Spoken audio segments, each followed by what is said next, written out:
Mass TV news కి స్వాగతం.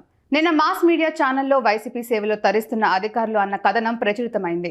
ఈ కథనానికి స్పందించిన అధికారులు బూదిలి పంచాయతీ కార్యదర్శి గంగాధర్ నాయక్ చొరవతో జగన్ బొమ్మలు తొలగించి పెయింటింగ్ వేయించారు. శ్రీ సత్యసాయి జిల్లా గోరంట్ల మండలం బూదిలి సచివాలయానికి ఉన్న నవరత్నాల జగన్ ఫోటోతో ఉన్న చిహ్నాలను తొలగించారు. టీడీపీ పాలన ఏర్పడి 4 నెలలు కావస్తున్నా ఇంతవరకు జగన్ ఉన్న ఫోటోలు సచివాలయాలకు తొలగించకపోవడంపై మాస్ మీడియాలో కథనం సంచలనం రేపింది. స్పందించిన రాష్ట్ర అధికారులు జిల్లా అధికారులకు ఆదేశాలు ఇవ్వడంతో అప్రమత్తమైన ఎంపీడీఓ వాటిని తొలగించారు.